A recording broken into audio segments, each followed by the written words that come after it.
with Crooked Eye and Joell Ortiz, the rise and fall of Slaughterhouse, sir.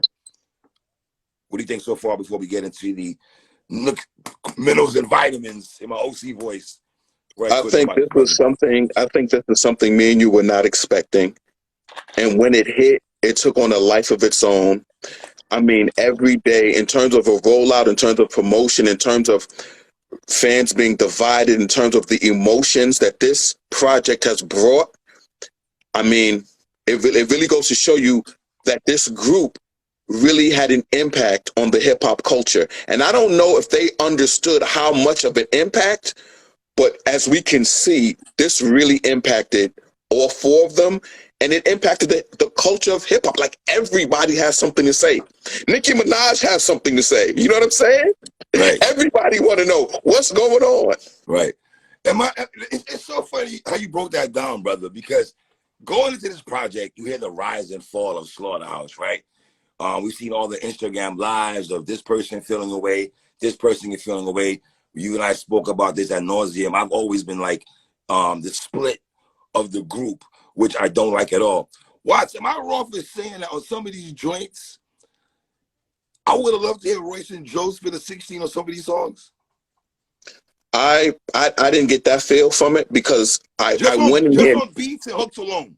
No, I'm just saying I get what you're saying, but I went into this knowing that this was an album where these two brothers wanted to get their truths out. So I went in there like I wasn't going in there like thinking about them, to be honest. I was like, I wanted to hear Joell and Crooked what they had to say, and they wanted to express themselves through the art of rhyming. All right, let's get into this, man. Obviously, the birth intro, it made sense to start the project that way, Watts. Obviously, we go into track one, the Vacancy song, produced by Heatmakers. Church music, in my opinion, Watts, with the organs. Joell sets it off, talked about Joe's podcast. Royce being Grammy nominated for Allegory. And Joell says, and Crook, shit, Crook still out here being Crook. Got every rapper shook. Ain't never used a book for a verse or a hook. I like the Fred the Godson shout out from Joell Ortiz, because you and I are big on Gorilla Glue, R.I.P. Fred the Godson, Gordo and all that. Joell also says, just know that pig shit never resume. Emails, phone calls, and Zooms. Still not enough to get us in a room. And I just thought Crooked Eye just went ape shit on here. He talked about the deal that he brought to the table, which to me is a big conversation. I think that's a bigger conversation that people are not highlighting, in my opinion, Watts. He didn't start the group. He can't end it. Don't blame Marshall. He didn't start the group. He can't end it. Don't blame Paul. Truth or truth vibes to me, Watts. I 100% agree with you. Truth or truth. One of the things that is a theme throughout this album is not only are we going to get top-notch, superb lyricism, but we're getting content. So the key word here is content plus lyrical rapping. When you combine the two, what more can you ask for? One of the things I like about what Joell said on this is when he was talking, he wanted to make people remember, oh, I was doing stuff too, right, while there was no Slaughterhouse. So let's not act like I was just, woe is me, I'm not doing anything. When he talked about House Slippers, Human, Mona Lisa, right, and Monday, Hard, the Hard album that me and you reviewed, the Gorilla Glue classic album, five mic album by Joell Ortiz and R.I.P. Fred the Godson. I like that he highlighted that.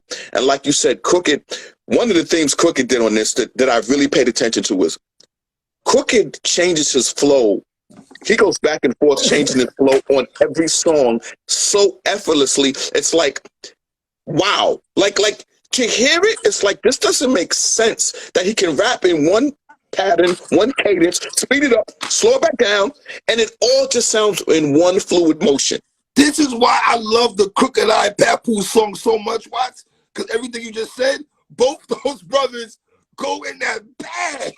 I always told Crooked Eye, I said, Crooked Eye, you in Brooklyn, when you and get with these Brooklyn dudes, that Long Beach Brooklyn connection is murderous. No, absolutely. But I'm just basing it on the fact that Crooked has does a lot of music with Joell Ortiz. Right. And the one song he did with Papoose, it was one of my favorite songs of 2021. Right. But out the gate, boom. Wait. Out the gate, Mr. October. Wait, out the gate, Mr. October. Reggie Jackson. Out the gate, Mr. October. Okay. All right. Track 2, Watts, Ain't Nobody Mad. Listen, man, I like the hook. Crook kills the hook. Poking fun at themselves on some almost 8 Mile type ish, which I like when people do that. The beat is tough. Organ music again. Joell sets it off. I met y'all niggas in the industry, and when the group formed, Nissan Chevy was playing everywhere in the streets. That is a super fact. I like the fact Joell pinpointed that out because I've said before, since this debacle has happened, Watts, that I felt like Joell Ortiz, for some reason, I felt like he got the short end of the stick from his peers and from the fans. What do you say to that? I agree with you. Even though to brothers like me and you, we have been listening to Joell Ortiz for over 22 years. Right. Like, so when people heard him with Slaughterhouse, it may have been new to y'all, but we'd already been listening to him for 10 years. And and like you said, I like that he highlighted Nissan Honda Chevy, because Nissan Honda Chevy big song was crazy in the streets, on the radio. I mean, he did a bank song over. So I like that he highlighted that to speak like, don't act like I was some charity case. Like I was you God. Yeah, like I'm some charity case to the group. I am the lyrical peer of everybody in this group. Like the lyrical equal of everybody in this group. And Joell let it be known on this project. Joell said he could have stayed solo, but he was effing with the chemistry, the brotherhood, the energy. Joell talked about the business ventures. And then Crook came in, rap circles around you niggas. Then I get paid, fuck minimum wage. Bitch, I've been in the shade. At the end of the day, whenever get in the ways, dig in the grave, y'all niggas behave. Like that nigga's wordplay, and like you highlighted earlier, his pockets and flows, the different flows that he goes into is friggin' crazy. I'm rocking with this song, man. Ain't Nobody Mad, Watch. Everything you said, but to highlight Crooked Eye. Yeah. I'm a ghostwriter. I don't need a Slaughterhouse co-signer. I'm the new man with the old lighter. I'll burn this mother effer down. Like, I'm just like, whoa, these dudes are getting their bars off their chest, like you said, poking fun, but then speaking the truth. Next track, Watch Backstage. Ill Sample. This is the second song we heard before the project dropped. Joell sets it off. Kind of giving you the behind the scenes of Slaughterhouse. The title of the song, Backstage, is kind of self-explanatory. Talked about how concerts went down when they was formed as a group. I thought Joell Ortiz, wait for it, Watts, dropped a 5-mic verse. Oh yeah, I dropped a 5-mic verse on here, Watts. He dropped a 5-mic verse on here, man. But here's a little something you ain't know. We split the dough, and after the tour was over, so was the show. No hanging out, no phone calls, just holiday texts and emails from managers on what's probably next.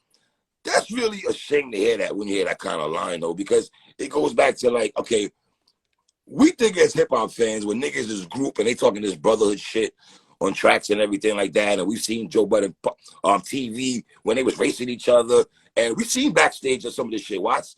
So it's like, I'm thinking but really, you know what I'm saying? And let's be honest, I always say this, Watts, it's different when you're EPMD, Outkast, UGK, Mobb Deep, people that came into the group, came into hip-hop together as a group, as a conglomerate, compared to 4 niggas that was already solo artists, and they came together. To me, it's easy for them to go solo and a group to be dysfunctional compared to this. Before I pass it to you, he said, Joe, you thought you was the head Gambino. Made decisions with no regard with the next man we know. Crooked verse was sounding like there's a possibility, Watts, that the group could get together, in my opinion, when I was listening to him, man. He said I was a slave to my loyalty. Crook with the Book of Ryan reference, the play of Joe's name. But Joell to me was the MVP of this song, Watts. Okay, so what makes this song so amazing is that Joell Ortiz's verse was so Source Verse of the Month, so 5 Mic-ish. It was, man. That Crook literally took his chance to rap and made a concept verse. And that to me was lyrical creativity.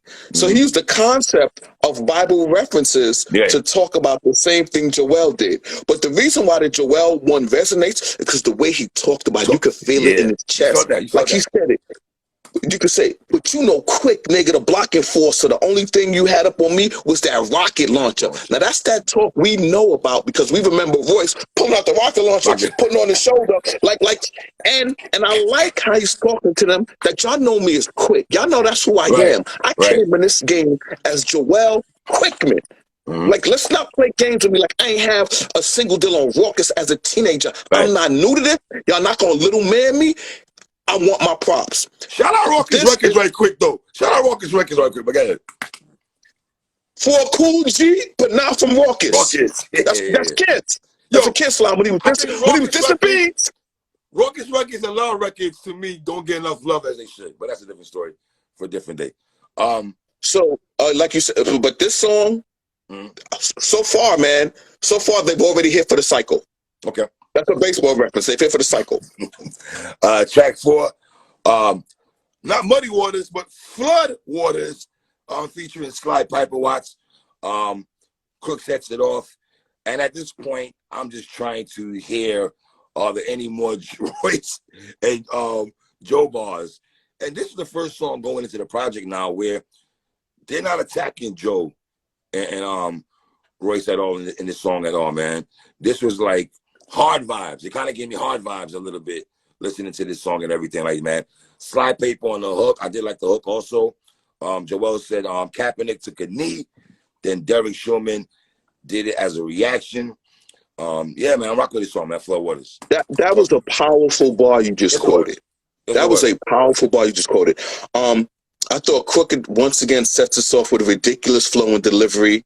I'ma rock him like I'm Eric B, nigga. Yeah, I get that. Then Joell, this is what's so great about this. I felt Joell matched him with the flow and the delivery and the effortless rapping.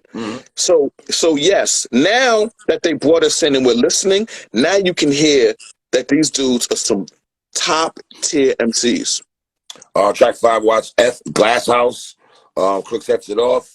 I don't give a F what you overheard. I called M. I called Royce. I even called Paul Rosenberg. Trying to put the group back together. That's for the culture word. Niggas brushed it off like it was nothing. That's why I'm disturbed. And when I hear that part, it's like it was nothing. Now I'm disturbed. I go back to when I interviewed Crooked Eye last year, right? And he spoke about trying to get the group back together. You know what I'm saying? He made that very known, right? When I hear that line, it kind of references Joe Budden because I feel like there was a big disconnect between Crook and Joe Budden. For whatever reason it is, Watts. I don't want to be a psychologist for that right now, but for whatever reason, there was a disconnect between those two. Joell Ortiz, I don't play industry. Street nigga chosen word. Radio is shady. Ask one of the Rosenbergs. I like to play on the Paul Rosenberg from Hot 97. I like to play on that. This is the Glass House sequel. That's Glass House, in my opinion, Watts. What you got, man? Okay, this song talked to my soul. Okay. This song talked to my soul. The beat. All right. The passion and intensity on how they were getting their bars out on this. Like you quoted it. Once again, this is one of those songs where Crooked was using multiple flows, multiple vibe patterns. But you highlighted what he said. I don't give a F what you heard. I called M, I called Royce, I even called Paul Rosenberg. That passion in him was crazy. And then the way he ended it off was on some battle rap scheme. Get them out the mud till I look like I'm driving through the bayou. And guess what I'm playing when I'm riding by you? You know what I'm saying? Yeah. Wordplay, double meaning, slow it down, conceited style. You know what I'm saying? And then I thought Joell spazzed out. Spaz, just like you said, this the unofficial Glass House sequel. I should have saw that when I should have saw what it was since the Glass House see-through. I felt this song like Oh, Glass House. Like I was feel it, dog. This is one of my joints. I don't know. See, I feel it, but I don't feel it. I feel it because what they're saying, but I hate the fact that they feel they. You know, all this is kind of nasty. At the No. end of the day, I loved it. I loved it.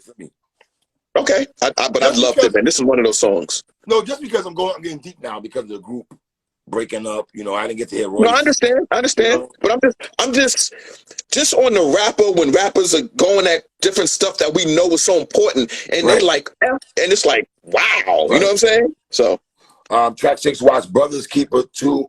Joell sets it off. F music. This is really what I did long before Slaughterhouse. I was dealing with the pigs and the marshals padlocking when the rent and what it is. You got Joell on the hook, but the MVP on this song to me was that guy from Long Beach, California, and his name is Crooked Eye. I thought on the come up, rappers wouldn't rap with me, said I wasn't big enough, wouldn't even invite me and my crew to the video shoots. Like he went into some other shit, man. They cremated my loyalty. My niggas just burnt it. Guess that's a different way to say a nigga should have earned it. I like the Elliot Wilson line from Crooked, everything like that. Watts, talk to me, man. Brothers keeper, man. 3. Joell set it off, and he literally was talking to me and you. You felt that way? He literally was saying, yo, 3 and Watson. Do you remember in 1996, 97, when we threw the headphones on? Listen to what he said. True housing authority figure had them Sony headphones blasting priority jigger. That's my era. Okay, what is he talking about? He's talking about he's playing Reasonable Doubt. When he said priority jigger, he's talking about Reasonable Doubt. Reasonable Doubt should have went platinum, should have went triple. Then he says, LOX, back when it was lick shots at intruders, take the coke money and invest in, man, y'all know the rest, invest in computers. Come on, 3. Was that not me and you listening to the Locks freestyles? That's a fact. So to me, Joell was literally talking to us. And then, of course, Crooked Eye. That's what I'm seeing. Listen, I like Joell's verse. I'm just saying, to me, Crook was MVP. No, but this is why this project is so incredible to me, because both their verses touched me in different ways, but it gave me that same feel. And you know, when Crook went into that, was different on the east side shack. My father lied when he said he'd be right back. I'm just like, how you just rapping ill and then you go straight into introspective pain rap and then go into Elliot Wilson, just superior rhyming from both MCs. Dope track. Track 7, Almighty. Joell sets it off. I thought Joell gave us raw rapping, street talk, bars and sentences talk. When you got rapping power, you can take half a bar off like it's happy hour. Crooked Eye, I grew up with Crip signs. I threw up, they dressed like suicide bombers. They clothes blew up. Crook's wordplay again, man. Dog, when you're rapping like this nigga, man, and you go in different pockets and you're ill as an MC, and you have all those ingredients, my nigga, you're gonna win every time when you drop a 16. You know what I'm saying? Talk to me, man. Almighty, man. I thought Joell came out the gate verbally murdering the track. Every time I'm on the beat, I treat it like it's my turn. The verdict's out to your hearings adjourned. It's firm. Put my life in these sentences. It's bars forever. I mean, come on. I was feeling that. Crook, yo. Not only was the intensity in how Crook's wordplay, I was that poor kid climbing in your window, fix me a bowl of cereal, then I just stole your cereal. I mean, come on, man. I like the KRS-One reference also. Love the KRS-One reference.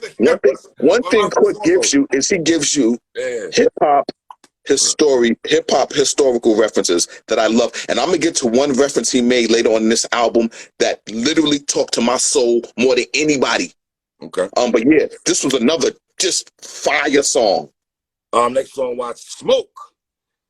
Yo, let me tell you now, I see a lot of niggas talk about their favorite songs.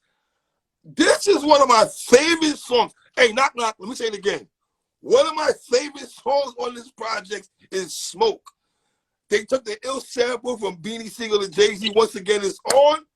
This is one of my favorite songs, man. The Jada Styles P, Ray Gold, Smith & Wesson vibes. They dropped a video for this joint also, man. I really like this song a lot, man. Joell said, I don't do all the industry functioning. I'm no good at trying to smile in faces. I be feel like punching, fake hugging. So I be feeling off too well, Joell. I thought Joell was getting busy, man. The dry sense of humor that he has with his rhymes and everything. I like the back and forth of Crook and Joell, man. Crook and I said, niggas still selling CDs and DVDs by the BDs. Better eat your Wheaties. Niggas running away from PDs, EBTs, and the BB. That nigga is wilding on his, son. I like the G-Unit reference also, Crook and I appreciate the G-Unit reference because niggas be trying to front like the G-Unit era was not real. So, Crook, I appreciate that, King. Okay, Watts. Okay, salute to you, Crook and I, for the G-Unit Southside reference. And when I heard that, I thought of the 50 bar. I thought of the 50 bar. Southside tatted on my back. My last gun shipment had the whole hood strap. Like, that's real. That was a real, like, I'm glad a West Coast dude had to acknowledge that Southside was real. Like you said, there's a video for this. Yo, Joell said, I'm running around with the stick to off niggas. I'm like, okay, Joell. But let me tell you what Crook said that spoke to my soul. All right. Because I call myself a hip-hop historian. I just love the history of hip-hop. Crook sets it off. I scratched the serial number like Theodore Wizard. That's me. He's talking about Grandmaster Theodore. Right. I love that, man, because there's so many legends and icons in hip hop that don't get talked about anymore. Right. And you bringing that up, it's like, yeah, put some respect on the history of hip hop. It just wasn't Grandmaster Flash and Africa Bambaataa. Right. There was more pioneers. So once again, fire song. Next song, Coasting, featuring Track Sanders, man. Now, let me go here, man. My notifications were blowing up to this song. Like, I already knew what the song to go to. I didn't go to it yet, but it seemed like everyone was by the campfire when this project dropped. When Coasting, like, if you ask the average person how they feel about Coasting, that shit is, yo, across the board, the general consensus is like, Coasting is a 5-mic drink to the culture, it feels like. Like, this seems to be the social media talk, Watts, man. Please drop a visual for this particular song, Joell, Ortiz, and Crook and I, please. This is the 2022 version. Wait for it, Watts, from this Chicago native, Rashid, a.k.a. Common Sense, a.k.a. Common. This is I Used to Love Her vibe. This is exactly what this is. This is a 2022 version of I Used to Love Her from Common. And I enjoyed this thoroughly, man. Let me just say this before you go. That is the highest praise you can give a song, what you just said. Of course. That is the highest praise. Let them know why you say that, though. Because I Used to Love Her is one of the greatest creative rapping songs in hip-hop history. And it is a 5-mic song. So 3's comparing it to an all-time great song. Joell sets it off, man. He said something, why you playing with the fans? You're not my mans. Goes back to what I'm saying. A nigga's crew, a nigga's mans. Like, when you say shit like that, you know, it's weird. I thought the Slaughter had new light, but his Brenda's got a baby. Crook said he got Slaughterhouse tatted on my body 3 times. Crook opened about Joe Budden being in a strip club and Gardini or some shit like that, paying security to hold him down. Like, niggas really opening up the box right now. Pandora's box here, man. The curtains, I should say, Watts. You feel me? Crook said he had some bars for Lupe Fiasco. I ain't gonna front, though. I would like to see Crook and Lupe get it in. You see what I'm saying? Crook, at the end, I outgrew her, and we have nothing in common. I used to love her. I like the fact he said that in the end, talking. Obviously, you and I know when he's doing. He's saluting Common. If the culture doesn't know that, though, watch that, man. What's so great about this song? Is it really? You know, sometimes you want to know how ill a rapper is, right? You want to know how ill a rapper is. They can rap about how nice they are, right? but they literally took the situation that was going on in their life right now, right, and just lyrically verbalized it, and they did it in a picture painting way. Like they painted the picture. Like everybody understands what they're saying and they can visualize it, right? right. To me, like, okay, you said it's I used to love her, right? The vibe I got is this. When certain people hear this song, it's the ish that makes your soul burn slow. That's the feel they're gonna get from this. That's the feel they're gonna get, dude. Why do you think? Think about this. Why do you think Coastin is the one blown up? You said it. Everything you said about Coastin is the feel of, yo. You want to see a video? Everybody's hitting you up. Everybody's giving it 5 mics. Again, respectfully, man, you was outside. You know, you knew niggas like saying outside. Me and Watson outside. Fam, Ether stopped New York City. This album and rollout has been the talk of hip hop. I agree. For the full time. And it's overshadowed some great projects that came out today in terms of, this is the first album we're talking about. We're actually talking about this album first out of all the drops because of how it happened. So you think, so let me ask you this right quick. So you think Joe Budden and Royce heard this song and they were hurt like Jay-Z was about Ether? No. They heard this. Well, they already told you that. They already told you that hurt. Royce told you that. Joe Budden told you that. This particular song. I mean, yeah. But this is the song that they like really feel some kind of way because they hear it. Right. I think Joell and Crook spoke their truth about how they felt about Joe. Right. Crook explains the Lupe Fiasco situation and the deal he brought to the table. Right. And to me, what's so sick is that this was easy to them the way they did this, 3. All right. See, this was easy. And like you said, you give us a video. Right. Let us see them rap this out. Yeah, I want to see that. That's what I want to see, Watts. You feel me? So how do you feel about this song? 5 mics? What are we doing? 5 mics. All right. Next song, Watts. Still in My Feelings. Joell, a lot of Brooklyn, a lot of New York straight talk in my Gangstar Guru's voice. Oakley in the Garden. I came up in the era where Hov was Mike.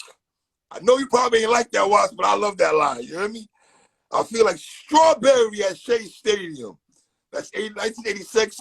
Wait. Shout out, Mookie Wilson, Howard Johnson, Kevin McReynolds. Go ahead, brother. Talk to me. Dr. K. Dwight Listen.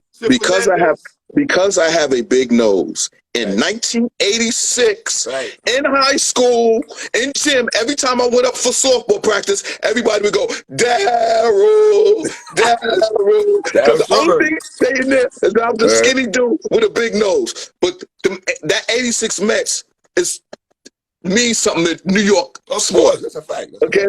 But let's just really talk about it. Crooked Eye decided that he wasn't going to record this verse on the planet Earth. He decided, I'm going to take this to another planet, and basically went crazy. And listen to I like Joel talking about his dealings with Dr. Dre. Not the first time he's done it, right? Now let me ask you a question about this line he said. What they did for Kendrick Lamar, they was trying to do for your boy. I don't know if I fully agree with that. I agree with it. What it is, but I can't see that. I agree with it. Kendrick Lamar, if you look at how Kendrick Lamar was allowed to be his true lyrical self. Mm-hmm. Have you noticed that? Like, Kendrick Lamar never had to, if I ruled the world Nas move. Mm-hmm. Like, do you understand that? Right. They allowed him he could make his songs, right, and they pushed it, and they promoted him as a lyrical GOAT MC. Content, Kendrick, but watch, when you got Game and all these niggas passing the baton like Kendrick, but they are. I don't see. Listen, me and you saw Styles and Raekwon and these niggas passing in Webster Hall, bigging up Griselda. I don't see. I don't feel Joel was getting a love like. No. I feel he was. I feel Joel was, because the reason how Joel got to Aftermath was because of the buzz that he had in New York. I agree, That's but how you get into the room. You don't get into the room with Dr. Dre by not being nice. Like a no, guy like John Connors, of course, a guy Rakim. like You know Joel what I'm saying? Ortiz. Rakim, I agree You with that get totally. to get in the room with Dre, it's because somebody told him, yo, there's this supreme ill lyrical dude. So here's the thing. I think if someone interviews Joel and have him elaborate on that verse, he'll tell you. Because I agree with him. I don't believe Kendrick Lamar had to sacrifice any aspect of his lyricism to blow up. So many rappers get on majors and they're forced to cater and change their style. Kendrick Lamar never had to do that. Sidebar, man. Dr. Dre, man. You don't sign Mozzie and you let Yo Gotti get Mozzie. I know that's a different story for a different day, man. Yeah, man. Still in my feelings, Watts. Next song. By the way, wait, let me just say this. Right. By the way, this is a source verse of the month for Crooked Eye, Crooked Eye. and a source verse of the year. My nigga F5X Swag. Next song, man. Look, Mama. Listen, man. When you make a song about Mama Love, man, I'm always gonna. I have nothing bad to say about Mama Love songs. You know, Dave East, Tupac, those are my favorite Mama songs. As much as I kill Dave East, one of my favorite Dave East songs is a song about his mom Dukes. You feel me? I like this beat in a lot. Hey, sir, how you doing? Pain rap from Joell about mom Dukes. Introspective rap, pain rap. I like both of their verses, but I thought Joell's verse about single moms and stuff like that stood out to me like a sore thumb. Watch. Talk to me. Okay. Look, Mama. Pain. Introspection. Content. Lyricism. Well, hey, what else should we ask the rappers to do? Box check. Every box. Box check. So wait a minute. What? Are you going to criticize this? What's your beef? You can't. You look weird. You look weird. My nigga, you look weird criticizing this guy. I don't like what they're talking about. Like to big up drug dealing and street talk and not big up Mama Love songs is weird to me. If you're gonna big that up, how can you not?